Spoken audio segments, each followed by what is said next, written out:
family member, friend. I know we've all heard before, check on your strong friends. You check in, you ask, are you okay? How's your day going? How's your week going? How's your year going? Be available. Healing isn't always talking, sometimes it's just being there. Create a safe space, allow them to come to you without judgment, without dismissal, and don't take things for granted. And how can you, Dr. Jones, make sure you don't make someone feel uncomfortable when you say the word? If you think they're contemplating taking their own lives, should you be careful when you approach them when you say suicide? Yeah, I do, because I think a lot of people understand that when you say the word suicide, the first thing they think about is like they're going to take me away and lock me up and put me into a hospital. And unfortunately, what we know is that statistically, a lot of people think of suicide. Now, as far as the act of suicide, that's a different statistic. So being able to tell someone, like, I like the fact that you named the segment darkness. Like, I'm feeling dark. I'm not feeling like myself, you know. And so you can use the same language the person is talking to you. If they're saying I'm feeling dark, you could say, tell me about feeling dark, rather than say, tell me about the fact that you're feeling suicidal. You know, a lot of the reason that a lot of people do not seek care is because their fear of judgment. They feel like they're alone, and they don't feel like they have a way out. And so trying to just use the same language they're using, hey, I feel like I don't want to be here anymore. Use that same language with them, and it makes them feel seen, it makes them feel heard as well. And Brandon, how do we normalize the issue of going to visit a counselor, a therapist, someone who can provide help? Many times people don't want people to know that they're going to see a counselor, saying, oh, someone's going to think I'm off, I'm crazy. Once again, like Dr. Jones said, we discuss it. That's how you normalize it. You don't keep it taboo. You don't necessarily keep it a secret. And no, you don't have to discuss what you discuss with your therapist in public and with people, but you normalize it. You let them know, like, a therapist is anybody, just like a doctor or a dentist. There's no taboo there, and that will help erase the stigma. And for those who may be contemplating it tonight, what would you say to them, Dr. Jones? And of course, we also have our suicide number available for those viewers out there. What would you say to them? I would say definitely call 988. It's a hotline. They're trained professionals. They're there actually, even if you just need someone to talk to. Their aim is not to hospitalize you. Their aim is sometimes just to listen, sometimes to guide you into the right direction. What people don't understand is that if you add therapy into your life, if you're feeling this way, especially with cognitive behavioral therapy, the likelihood of you attempting suicide actually reduces 50%. That is significant. And so for a lot of people who are like, therapy doesn't work, what is therapy going to do for me? I feel like I'm at the lowest. Just know that the statistics are actually in your favor by reaching out, calling this number, trying to get help. Even if you're not sure who you want to see, that the first thing to do, that's why they made this number totally different, because it was getting mixed up with 911 calls. So this is a dedicated place for people to even just have a listening ear, non-judgmental, someone you will never probably see in your life. All right, Dr. Jones and Brandon, thank you both. Dr. Jones, don't go anywhere. Use that number if you need it. We'll continue Angela After Dark after the break. And welcome back to this special half of The Factor Uncensored, where we focus on mental health awareness this month. Our focus now is on how some families hide loved ones with mental health illness in the dark. For example, autism or Down syndrome.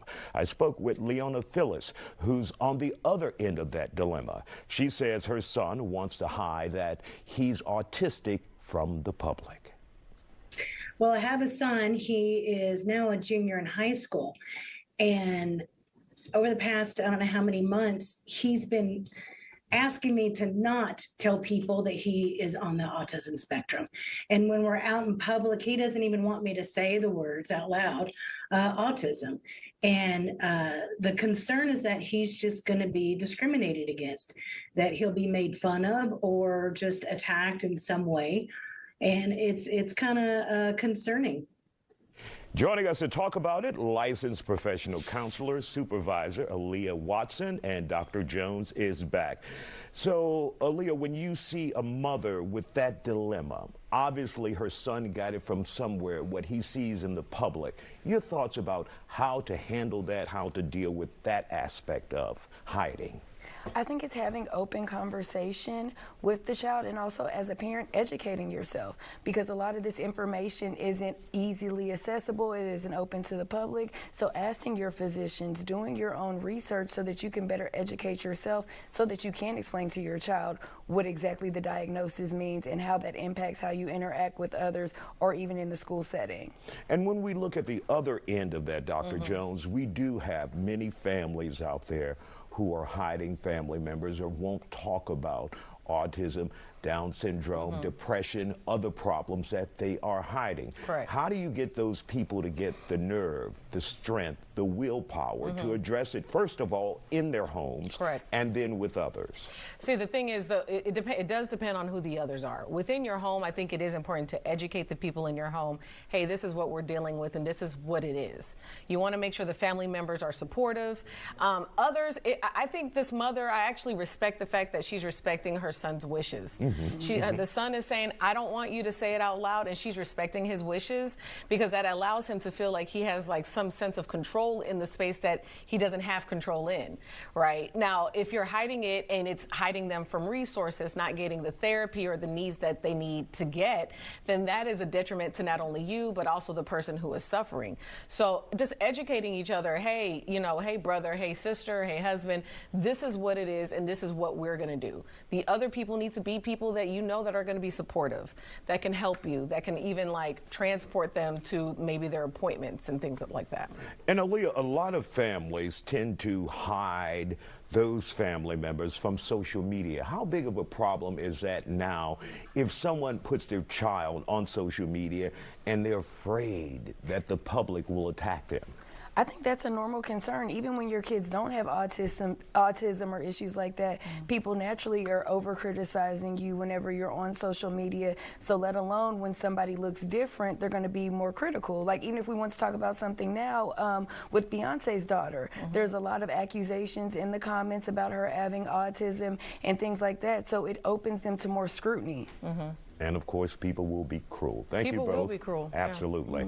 Don't go anywhere. This special edition of Angela After Dark continues after the break. Keep it here on The Factor. Look at it. Very good.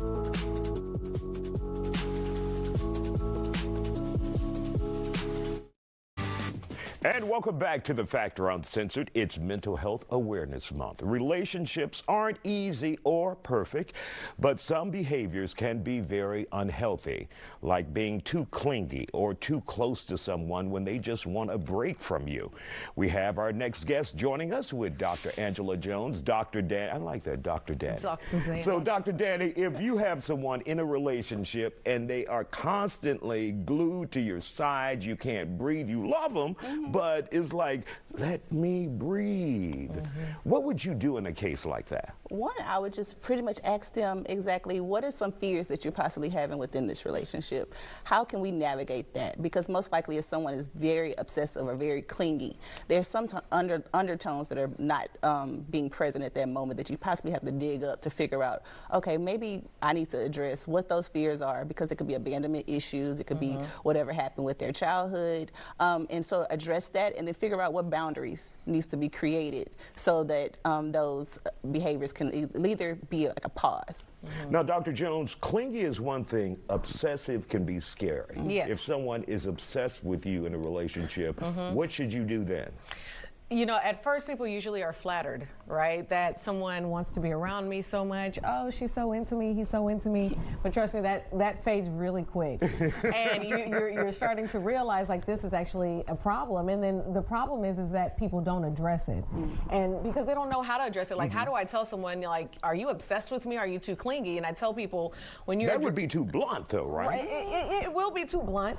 But I always say if you want to do it with love, right? The best thing to do is use I statements when discussing it. Hey, I feel like very overwhelmed sometimes when we're always together. I think it would be a good idea if maybe we try some things separately and then come back together to talk about it. So make it about how something is making you feel and not like what is wrong with you, you have a problem, even though they may. And this will actually leave the door open for you to like suggest other things like, hey, maybe you should go out with your friends, or maybe we should go to couples counseling together.